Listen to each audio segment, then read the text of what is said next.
Amén.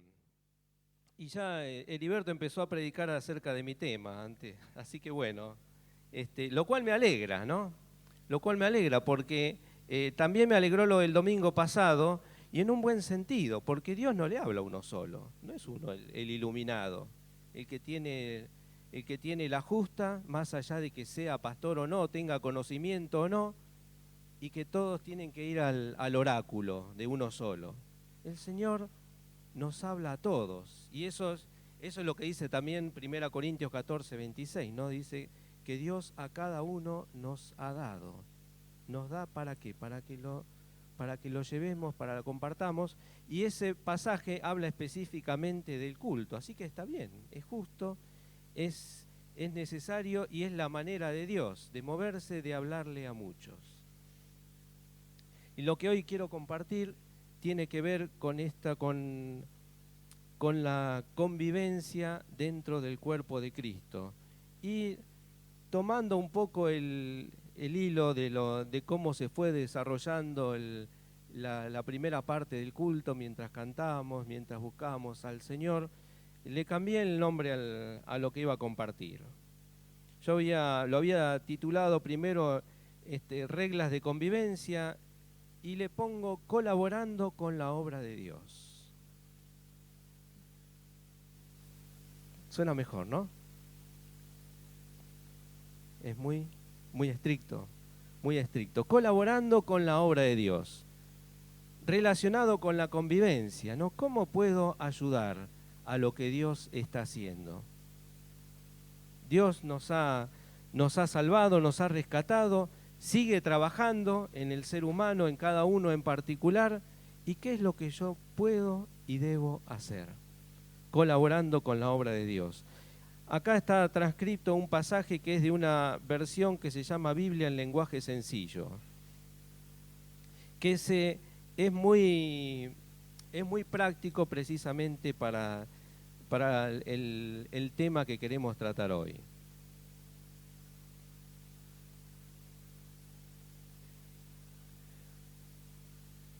Dice, lo podemos ir siguiendo ahí, Dios los ama mucho a ustedes y los ha elegido para que formen parte de su pueblo. Dios no se conformó solamente con amarnos, sino que como parte de ese amor nos seleccionó, nos eligió para que formemos parte de un pueblo. Por eso, porque somos parte de este pueblo, porque tenemos este nuevo apellido que el Señor nos ha dado, o lo hemos descubierto, ¿no? Porque lo había puesto desde un principio, vivan como se espera de ustedes.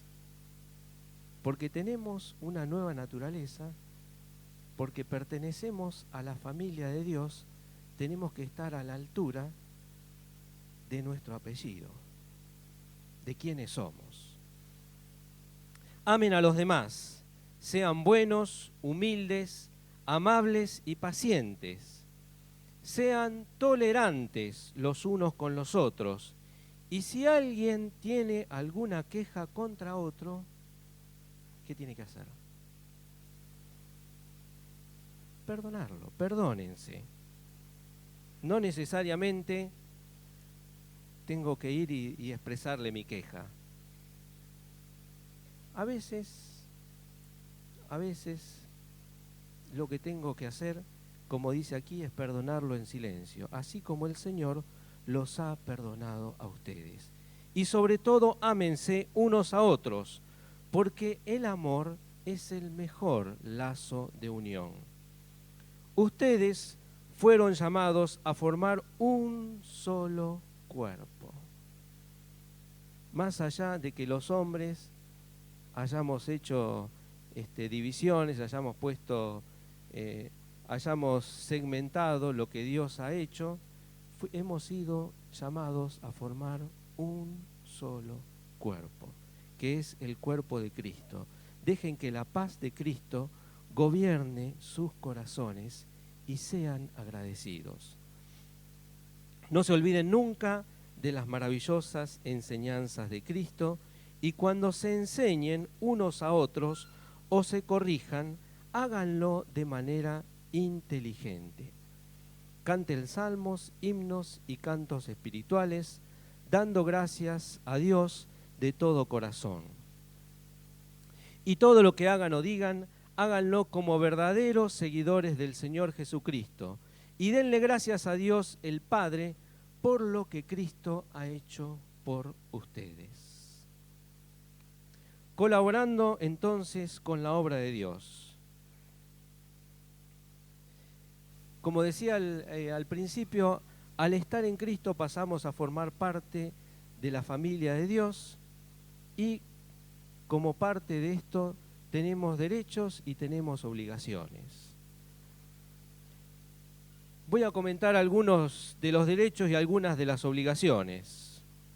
Uno de los derechos de estar dentro de la familia de Cristo, de sentirme parte, es que nadie debe sentirse solo. Si estás en la familia de Dios, la primera consecuencia es que no tenés que sentirte solo. No tenés que estar solo. Si bien es cierto que nos toca enfrentar solos los problemas de la vida, podemos tener un hombro donde apoyarnos y alguien que nos escuche. Mañana, cuando cada uno esté haciendo sus cosas, no los va a tener a los hermanos, ni va a tener tampoco su misma familia, pero tenemos a los hermanos. Tenemos alguien que nos puede escuchar. Una de las cosas más importantes cuando estamos en dificultades es tener un oído, es tener alguien a quien le puedas contar lo que te está pasando. Es el primer lazo de contención. No siempre estamos en posición de poder ayudar al que está sufriendo, por lo menos ayudarlo materialmente. Pero sí estamos en posición de brindarle nuestra contención, de darle lo que le está faltando.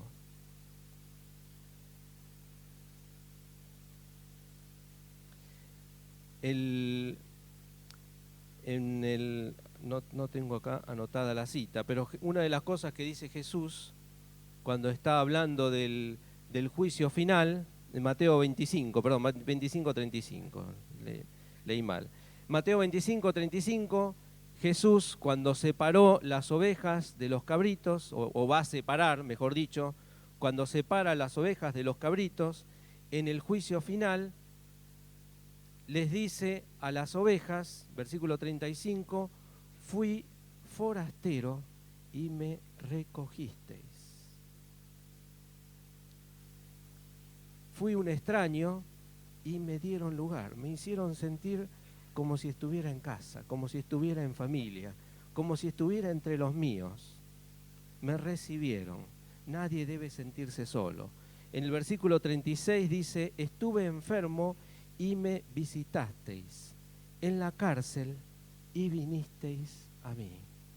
Puedo hacer cosas, puedo recibir cosas, necesito recibir cosas de los hermanos, de los que forman parte del cuerpo de Cristo. Hay un sentido que no debe faltar en nadie, que es de esta responsabilidad, que es de este velar por los demás, este tener en cuenta a mis hermanos, este ocuparme de los que me rodean. Hace poco en una reunión de obreros, José hablando de este asunto, ¿no? Lo decía en forma de llamar al que veo que no viene, de interesarme por el que falta, por el que veo que no está.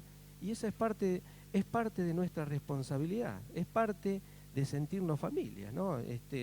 Anoche mi hija del medio, Raquel, había ido a la casa de una compañera de la escuela, ¿no? Le invitaron, bueno, hasta una hora, y después al rato llamaron que le invitaron a cenar.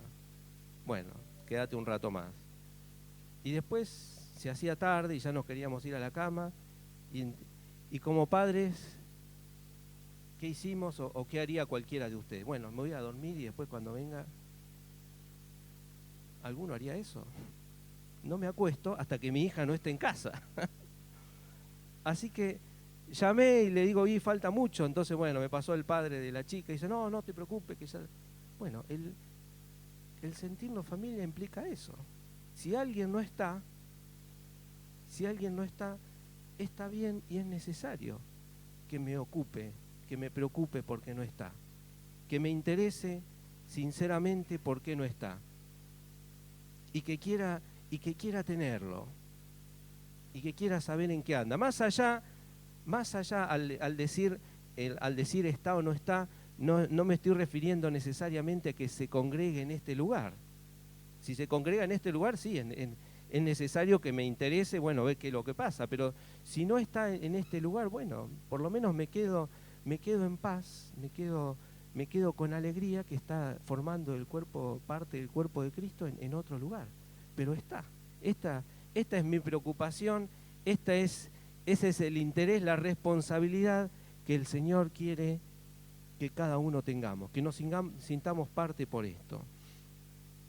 Dice en Hechos 12:5, en un momento difícil que estaba viviendo la iglesia y particularmente Pedro, dice que Pedro había sido encarcelado por Herodes en una de las tantas decisiones que toman los políticos para quedar bien con unos, ¿no? Que como vio que había matado a Jacobo y a la cúpula a la cúpula religiosa del momento, eso le había caído bien, se habían congraciado con él, fueron y le hicieron sentir que había hecho bien, entonces lo metió preso a Pedro. Y estaba esperando la fiesta de la Pascua para hacer un espectáculo ahí con Pedro, se ve que matarlo delante de todos y bueno, y ganarse.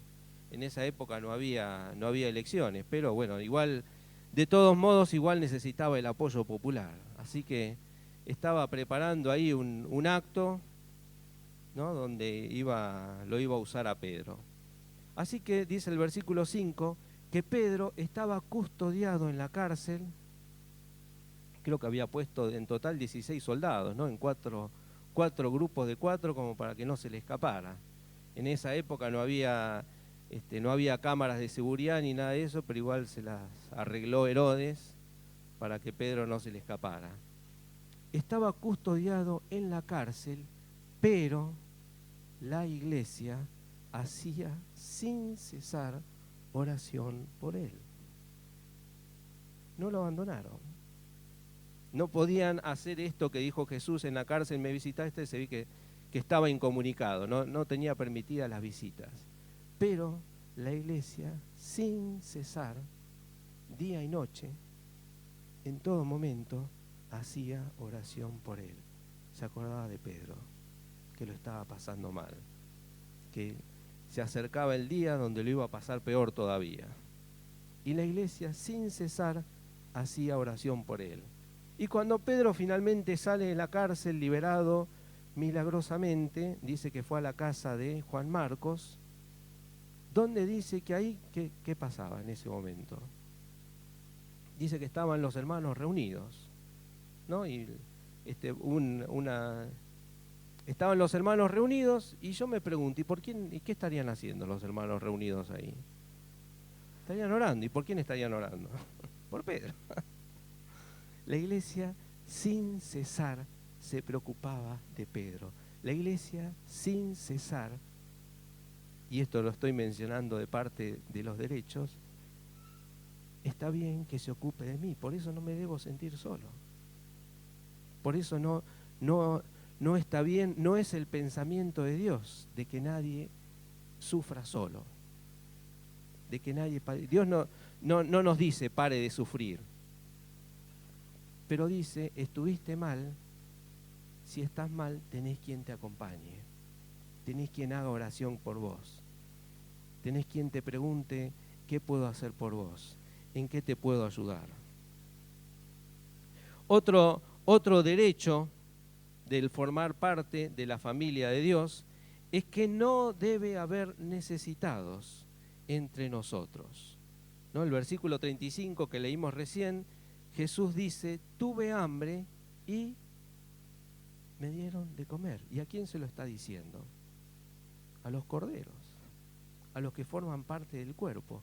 Es responsabilidad también del cuerpo ocuparnos de las necesidades materiales, físicas, de los que tienen menos, de los que están padeciendo las injusticias del sistema.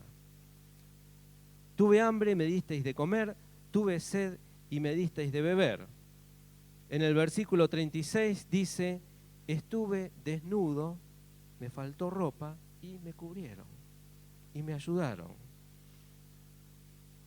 Hechos 4:34 dice, así que no había entre ellos ningún necesitado, porque todos los que poseían heredades o casas las vendían y traían el precio de lo vendido. No es voluntad de Dios que el que está necesitado, el que tiene las necesidades básicas insatisfechas, me refiero a esto, se resigne a vivir así. En el cuerpo de Cristo hay provisión para todos. Por eso me alegro cuando podemos decir que nadie debe dejar de estar en el retiro por una cuestión de dinero, porque en el cuerpo de Cristo hay provisión para todos. Y no necesariamente porque salga de las arcas de la congregación, no estamos hablando de este asistencialismo.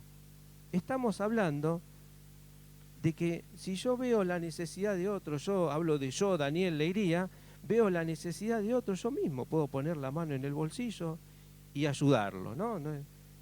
Primero eso, ¿no? Primero eso. Estamos hablando de que esta compasión, esta misericordia, finalmente esta obediencia a lo que Cristo está diciendo, porque el Señor todas las cosas que hacemos y que seguiremos haciendo las va notando. O sea, cuando Él en el día del juicio Él mencione estas cosas, no lo va a decir en forma así genérica al aire, ¿no? Acá está expresando el sentido de cómo va a ser, ¿no? ¿Qué es lo que va a pasar? Pero entiendo que Jesús va a hablar con ejemplos concretos. No va a ser una obra, ¿no? Una obra de teatro donde uno dice una parte y Jesús ya con su libreto dice la otra. Él va a decir, ¿te acordás? ¿Te acordás? Cuando aquel necesitó y vos metiste la mano en el bolsillo. ¿Te acordás cuando vos viste que no estaba llegando a fin de mes y lo ayudaste? ¿Te acordás? Ahí. Esto es de lo que te estaba hablando. Me acuerdo una situación que nos tocó vivir a nosotros en una época después del 2001, cuando vino toda esta crisis en el país, y yo me quedé sin trabajo y estuve unos 4 años más o menos sin trabajo. Y no había, en 2002 fue un año durísimo, ¿no? No había nada de nada. Teníamos unos ahorros y se nos fueron ahí entre el 2002 y 2003, se nos fueron todos.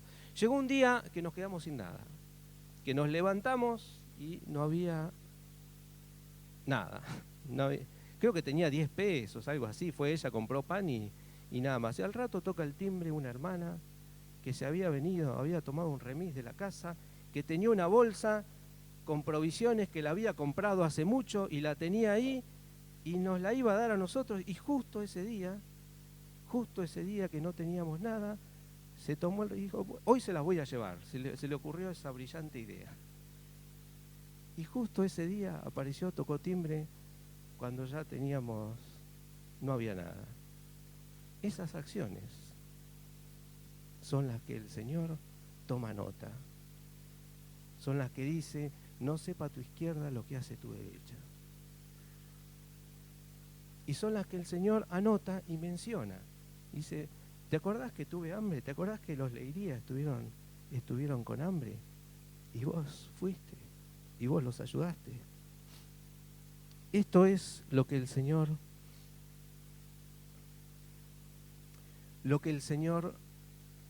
espera y desea para cada uno.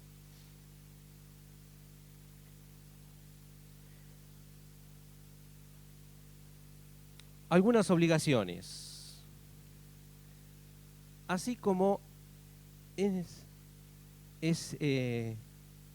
bueno, es voluntad de Dios que sea ayudado, también algunas de las obligaciones, y aunque les parezca que esto no sea obligación, forma parte de la convivencia, es que debo dejarme ayudar.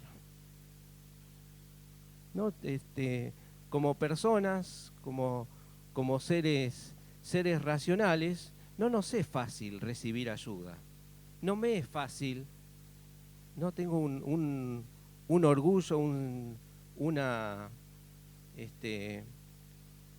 un sentido de... entiendo que está relacionado con el sentido de lucha, ¿no? De perseverar, pero a veces me traiciona, ¿no? A veces no me es fácil decir necesito ayuda.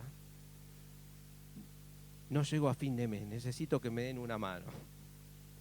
Y cuando alguien lo hace, es necesario y está bien que yo reciba esto que me viene de parte de Dios. Que vio mi necesidad y me quiere ayudar, está bien, es justo. ¿Ibas a decir algo? No, marcaste esto. Es justo que yo me deje ayudar, que yo lo deje que haga la obra que tiene puesta en su corazón, su necesidad. En Juan 4, 6, 7 nos cuenta algo así que le pasó a Jesús. Dice que estaban yendo Jesús con los discípulos para Samaria,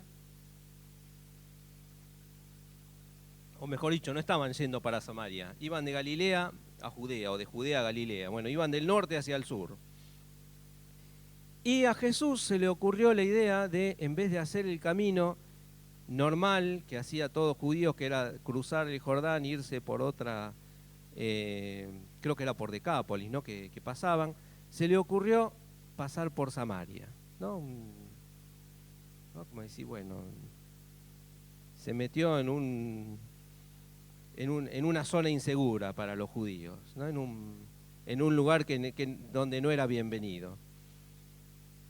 Y los discípulos no estaban muy contentos, pero bueno, si Jesús lo decía, fueron allá. Bueno, finalmente llegó el mediodía, a todos les empezó a dar hambre. Jesús se quedó ahí al costado del pozo de Jacob porque dice que estaba cansado, que estaba agotado. Y parece que los discípulos eran un poco más jóvenes, tenían un poco más de vitalidad.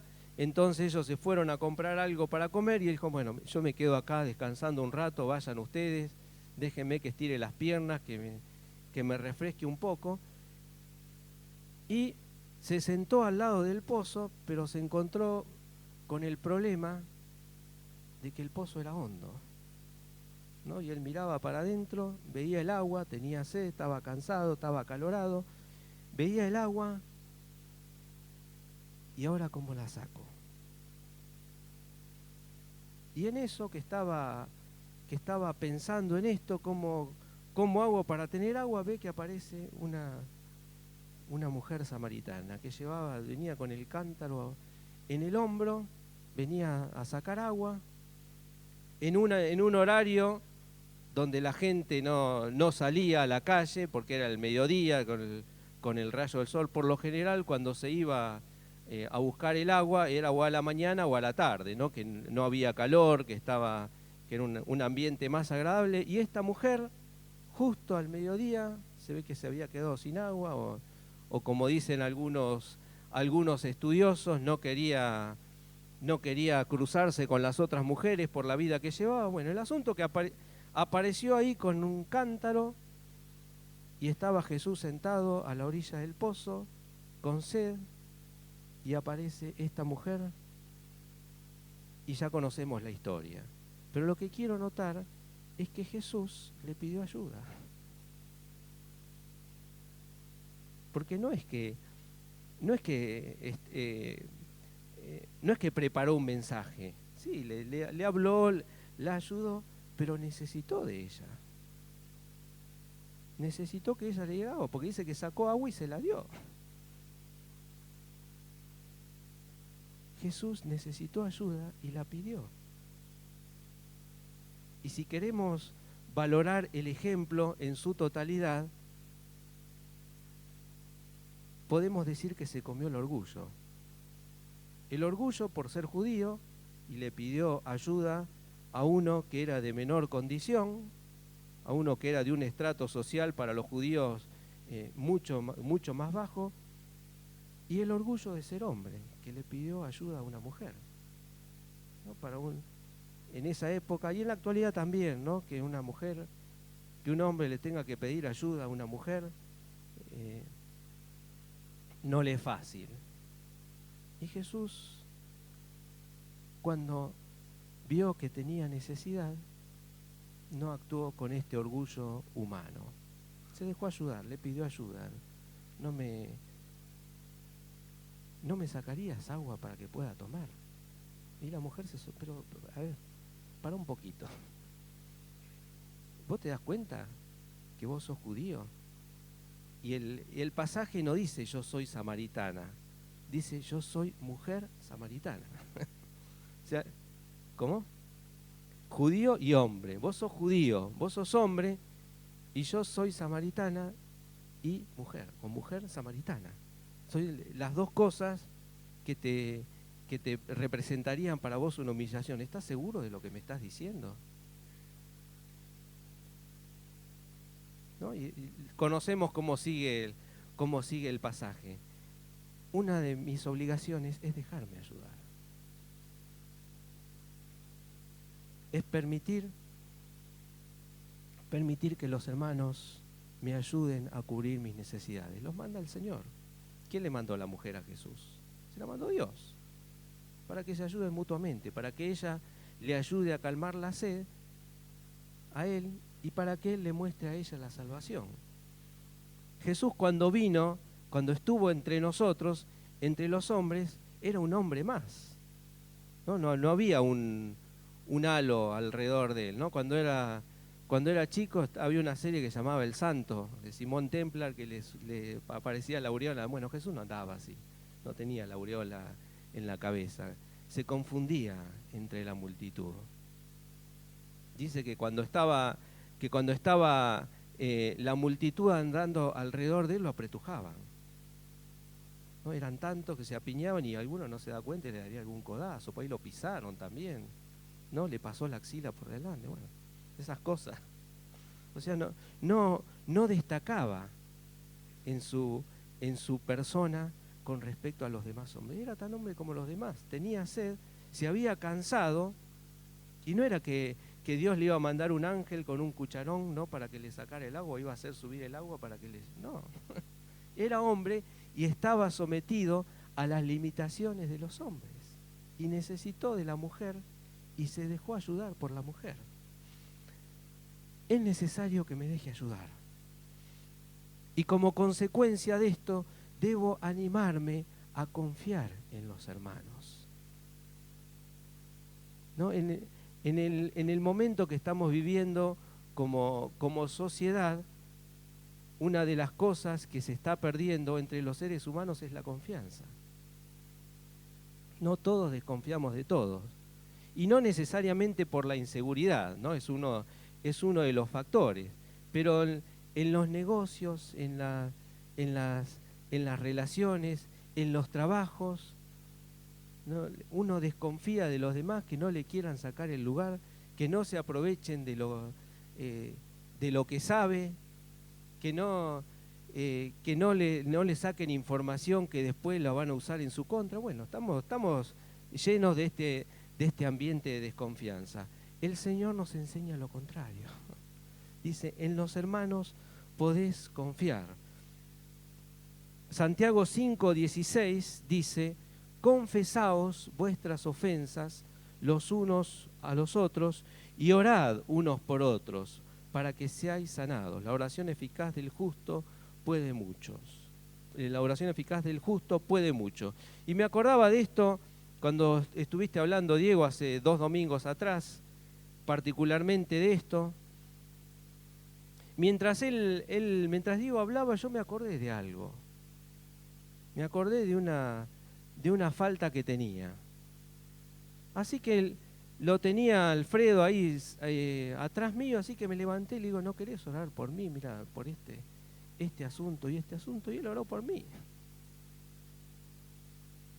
Y me sentí en paz, liberado, livianito, creo que vos usabas esa expresión. Es necesario que confíen en los hermanos. Es necesario que que pueda descargar lo que me está pesando adentro con los hermanos.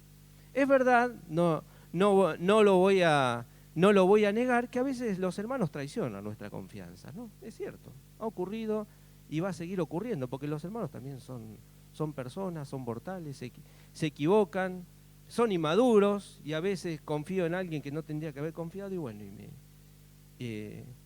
y termina contando lo que conté, o termina interpretando mal y poniéndose a darme consejo, cuando yo lo único que hice fue contarle lo que tenía como para que compartiera, y entonces me aconseja y me predica y me dice, bueno, pasan esas cosas y van a seguir pasando, pero eso no dice que no tengo que confiar en los hermanos. Aprenderé en todo caso a ser más cuidadoso, aprenderé a seleccionar a quién le puedo contar cierto tipo de cosas y a quién no. Pero que no me genera confianza, tampoco lo tengo que tachar. Le confiaré otras cosas que no son relevantes, pero el espíritu, el ambiente de confianza debe fortalecerse. Me hace andar liviano. La iglesia tiene este sentido de red de protección, ¿no? Me gustó lo que compartía Katy, ¿no? Esto que te vino, de que el Señor está con nosotros, de que el Señor nos sigue acompañando, y también nos acompaña no solamente con su presencia, sino con la compañía de los hermanos, ¿no? El Señor vive adentro nuestro, nos sostiene Él, y también tenemos a los hermanos. La iglesia actúa como red de protección, la comunión sana. Y esto lo digo como experiencia personal, como algo que viví o experimenté. Si bien es cierto, yo desde que era chico ya conocí al Señor, conozco toda la cultura cristiana, evangélica, menonita, de la comunidad, ¿no? Desde años atrás, o sea que la teoría la conozco, pero esto de que la comunión sana lo experimenté en este lugar, lo viví aquí, entre ustedes, ¿no? Cuando nosotros empezamos a reunirnos acá hace un poco más de un año, veníamos golpeados por distintas situaciones, ¿no? Y por ahí sin que lo quisiéramos admitir mucho, estábamos enfermos, estábamos dolidos. Y la comunión con los hermanos nos sanó, nos liberó, nos limpió, nos volvió a generar confianza. La comunión sana, el estar bien relacionado, el animarte a confiar en los hermanos, te sana, te sustenta, te hace tener una visión real de vos como persona y del resto del cuerpo de Cristo.